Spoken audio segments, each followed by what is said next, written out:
attack, fast fatal heart impact, past painful scars. In fact, I blast tasteful bars and packs. I back up my actions, fact don't ask, grab reactions, jacked attack with every word, then act with class as they hear me snap. I got nothing to lose, cause I fought and felt the bruise. Now I'm not the one confused, call the shots and they produce. I ain't lost, I'm finally loose, pick a new silver excuse. I need the views to boost me to a new abuse of being used. Everybody wants a piece now, y'all can rest in peace now. You're dead to me, so peace out. Remember you're discreet now, get ready for defeat now. Alrighty. Hello everybody. This is Kirusho here. And now, whenever we last left off, Midoriya and Enko, they just encountered one of these new infected.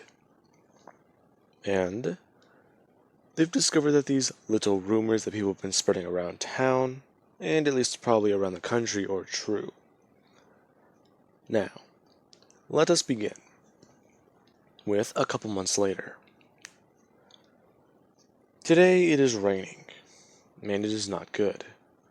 The rain is heavy, and, well, it's actually good cover right now. That's the only good thing about it. Not only are they able to collect rainwater and actually store it and filter it to use properly, but some people are able to use it to their advantage. Zombies, they're basically having all their senses overflowed. Any sound that's heavy and or tearing, they probably cannot hear. You could walk straight past one, and as long as it doesn't see you, or you're not in field of vision, it probably would not try and attack you. Now, Midoriya is currently running across the rooftop, and he is going fast, leaping across the roof and quickly landing on his hands, pressing out as hard as he can and flying up into the air. Now, he is currently wearing a mask, so as to not get any water in his eyes. However, he can still see, since it is, well, I want to say a standardized police mask and gas mask, so it has a clear field of vision directly everywhere over where your eyes are, along with where your nose is. Now, Midoriya, he is currently just looking around, thinking. From what he's been hearing, supply drops have been happening more often. In fact, he's pretty sure they haven't dropped those supplies in a very long time. So he's just waiting right now. He's looking around and making sure that he's alone, before he actually does look into the distance, taking his attention off the area around him, looking up high into the sky. Once something comes through those clouds, this is whenever he should go for it. The way his settlement has been going right now, they're low on food, and the harsher parts of winter are going to set in.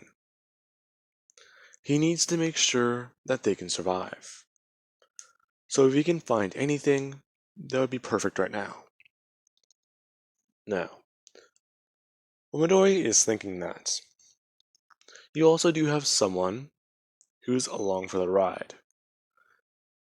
You do have Ochako. She herself is with Midoriya. However, she's a bit slower. Now, she does actually use her grappling hook and get directly behind Midoriya. Midoriya quickly turning and actually going to swing this piece of rebar. Him actually having to stop whenever he sees that it's Ochako's grappling hook. And whenever she does get across, she does have to release her quirk before she's able to land. Now, Midoriya just asks her why she's not running around, to which Ochako states that it's quite easy. She likes to use the grappling hook a lot more. In fact, it is kind of unique the way she can use her quirk, especially with this thing. Well, yeah. Even then, still, I'm pretty sure running around would help you a lot better. Well, what do you mean? Well, what I'm talking about is the fact that you just float up into the air and use a hook. What if you miss? I won't miss. You say that now. But come on. You're going to miss eventually. I'm not going to miss. Alright? I'm just saying. Running around might help you. Hey, really? Because from what I've been seeing, you've been slipping all around the ground all day. Alright, fine. You got me there. Now, Ochako does actually turn her head, and actually her eyes do move, quickly pointing out that there's one over there. And Midoriya, he turns around and sees it. Whenever he does go to turn back to Ochako, there's one over there too. Then there's another one. Another one. What's going on? Now, this is whenever Midoriya and Ochako need to make a plan. Midoriya quickly pulling out his radio and leaning his body over so as to cover it from the rain, saying into it that there are more supply drops. Him and Ochako could split up, but there's too many for them to cover. That being whenever a voice comes over and says, "Copy," asking for the exact number. Ochako just pointed out roughly 2 to 3 more, shouting through the rain that there's probably 7, probably 8. And this is whenever the person on either side does actually say to go after some drops. They're gonna find more people. Now, Midoriya and Ochako are being careful, and they're trying to make a plan. Midoriya pointing out that 4 of the drops are over there. However, the 3 that are, well, behind him and all around them, they're the furthest away from each other, so getting those drops would be better, since they could probably run to one, then go to the next. And Midoriya takes off running in that direction, quickly leaping off the building and throwing his hand outwards, shooting his grappling hook before simply just pulling. Now, as soon as that does happen, Midoriya, he goes flying throughout the air and launching off. As soon as he does actually go to hit the ground, Midoriya, as soon as he taps onto it, he increases his body weight and begins to start running. As soon as he's running, he's already picking up a lot more momentum, and he uses that whenever he leaps off. The force he's going through the air before he gets lighter. That force carrying him farther and farther. Midoriya's entire technique relies on him simply just using momentum. Midoriya, his mother has taught him how to properly use his quirk.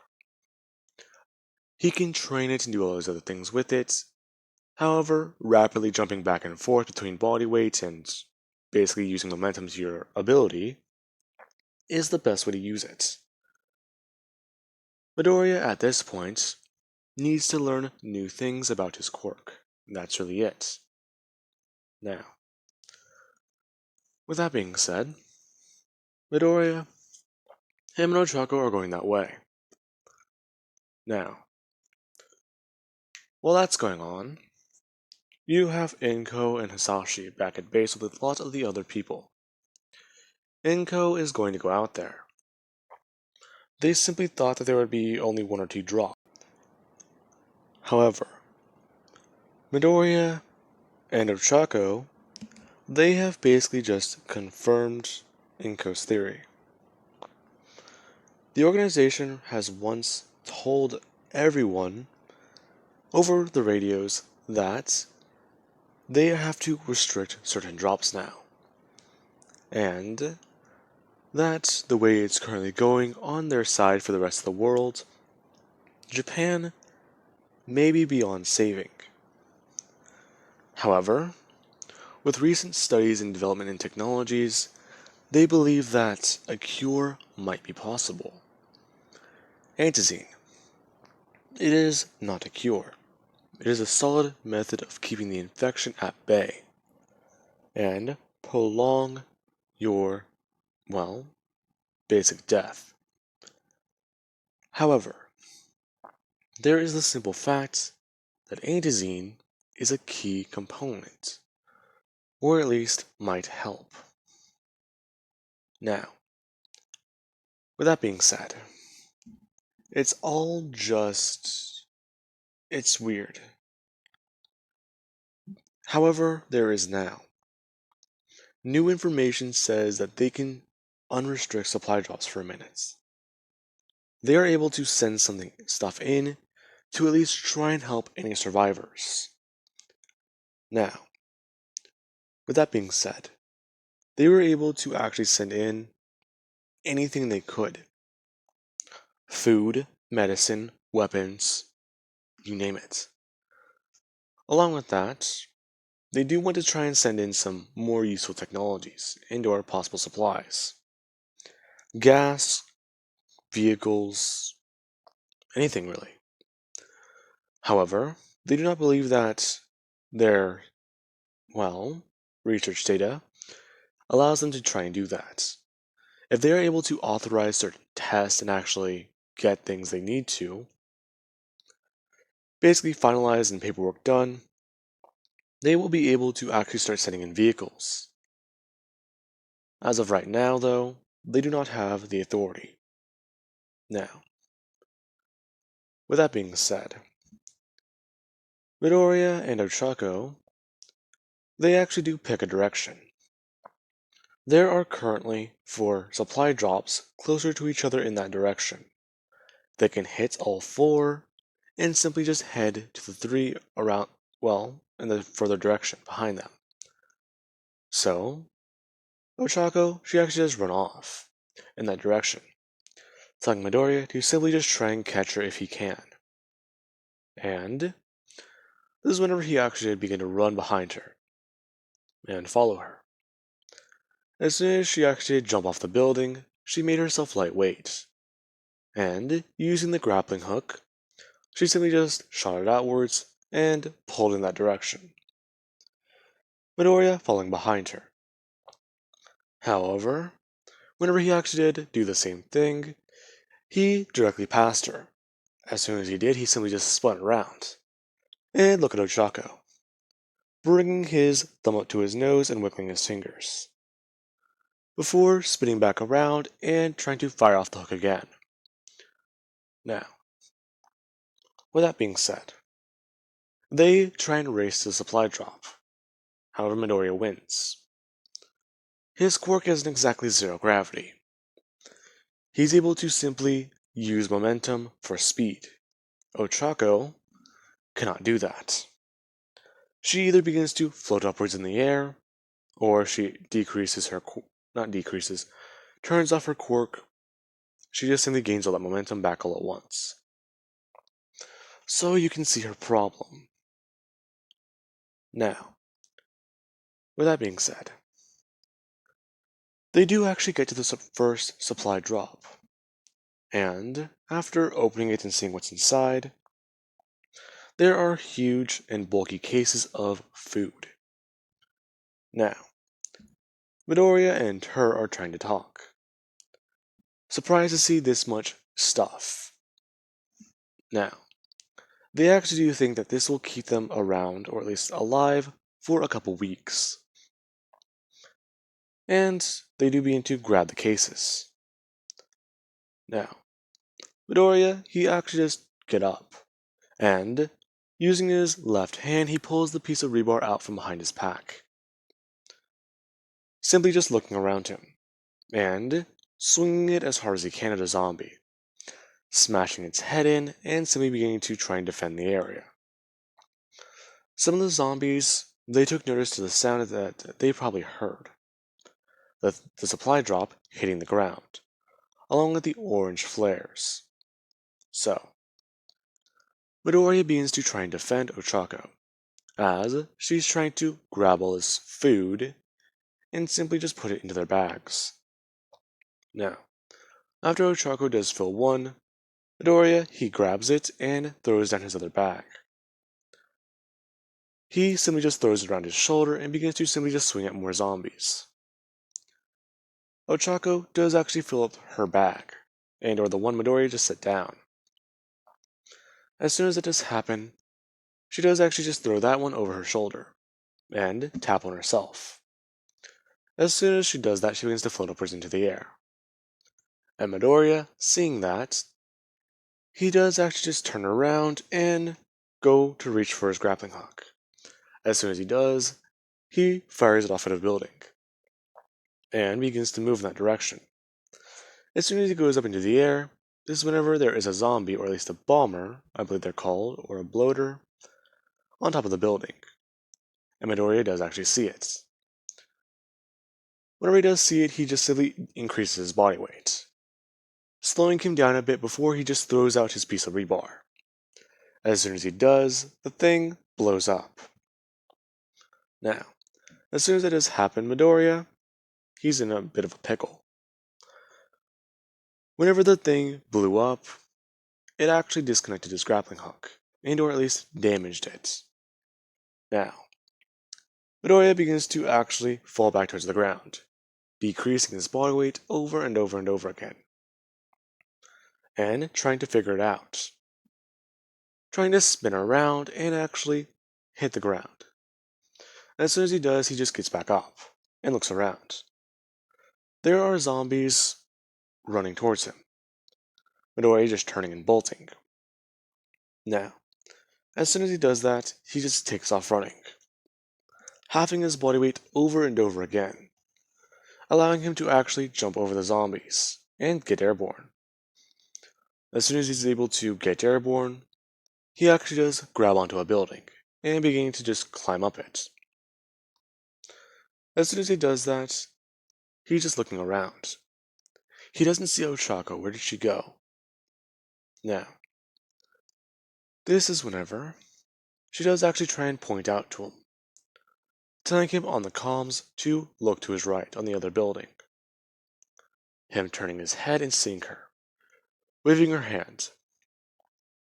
As soon as that does happen, Ochako just says behind him.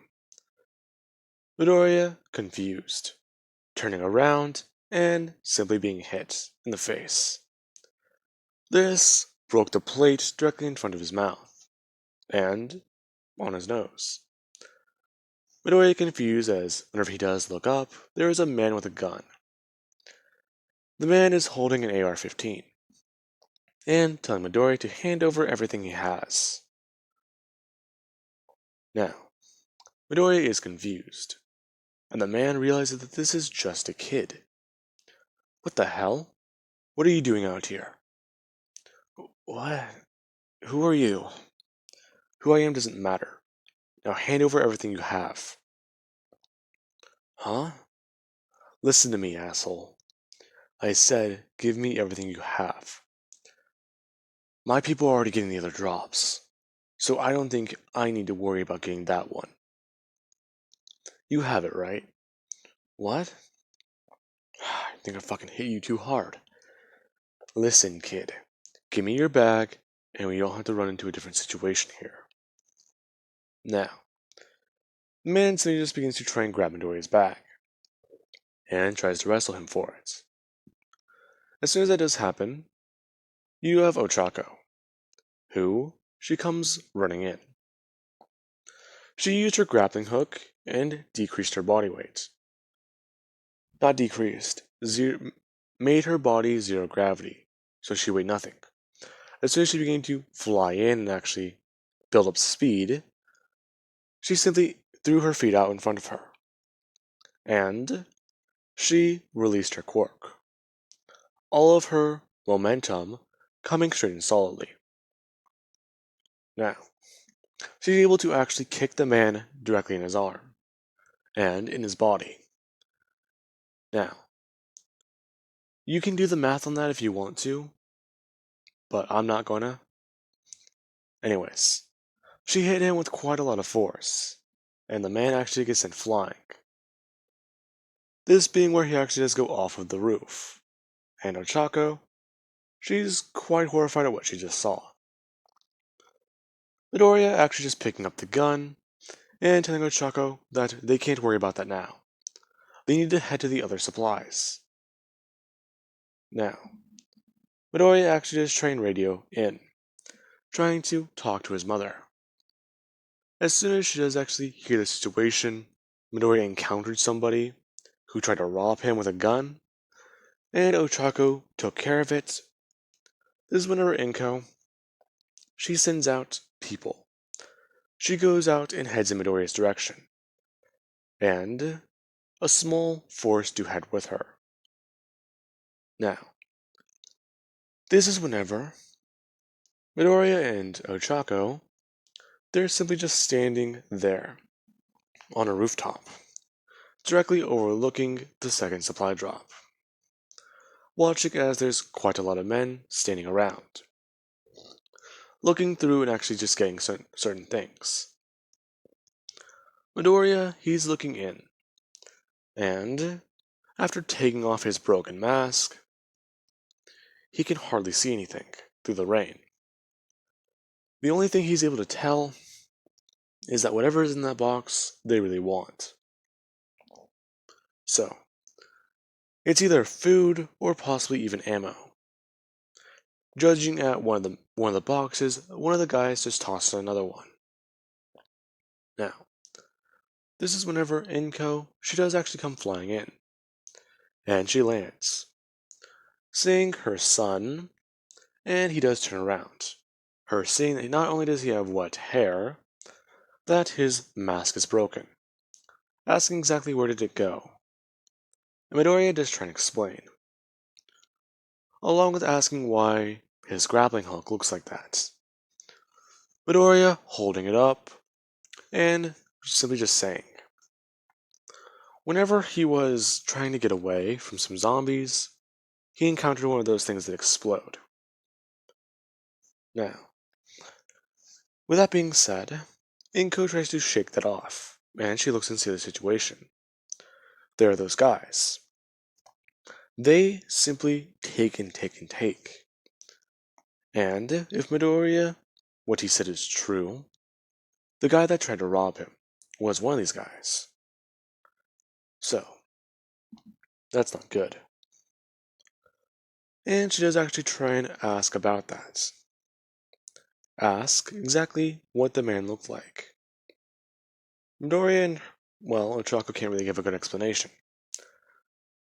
However, whenever they do bring up the fact that the guy said that he was going to take their stuff, that is what caught Inko's attention. So, these guys, they're raiders. And if they are going to take and take and take, they need to be stopped.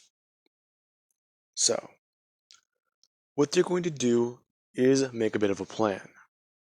She's going to try and radio in and find out when the next supply drops are.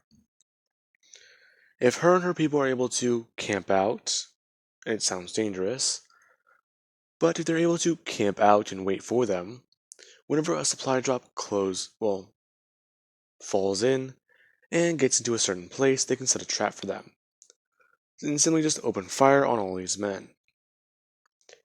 Inko trying to simply just state that it does sound bad. However, dealing with these men before nearly cost them all of their lives. So she's not going to go through this shit again. Now, a lot of the people around Inko, some of them are actually reluctant to do this. However, others do agree, simply just stating that they have no idea what it was like inside of the tower. Now, with that being said, Midoriya, him, and Ochako are told to simply just head back to base.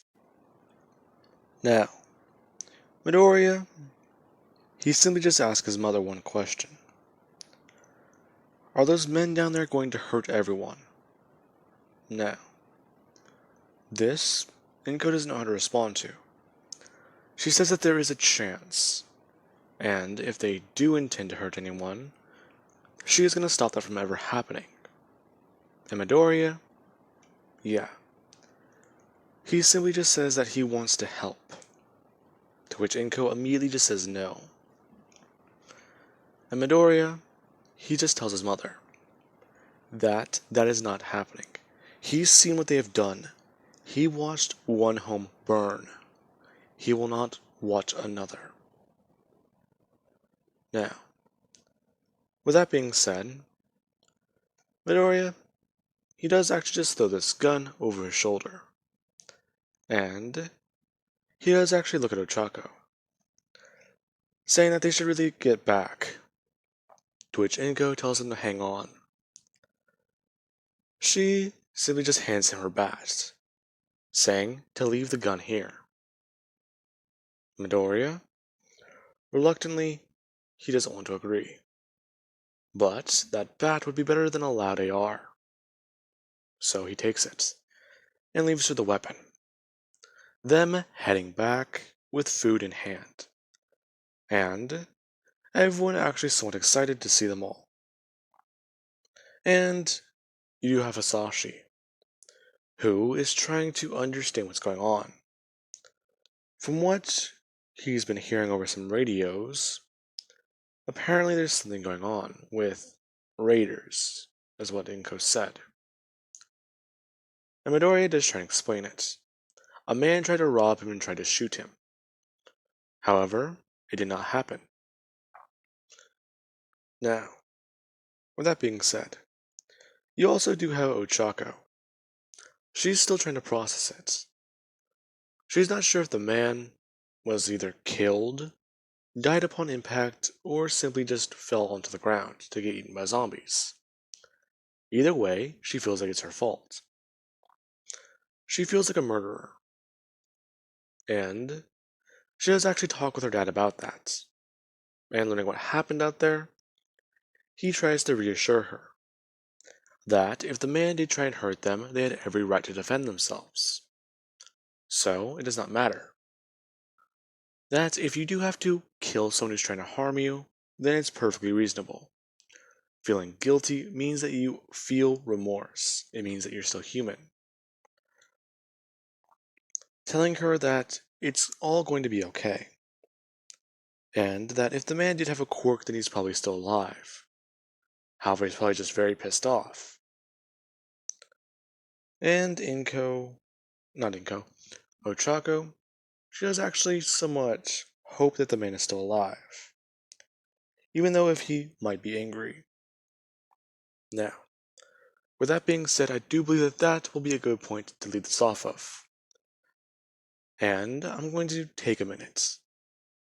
I've probably been talking for the last hour, I believe, or close to it. I tried to record this, and apparently with my mic not in all the way, I messed up my audio. Anyway guys, I do hope you enjoyed.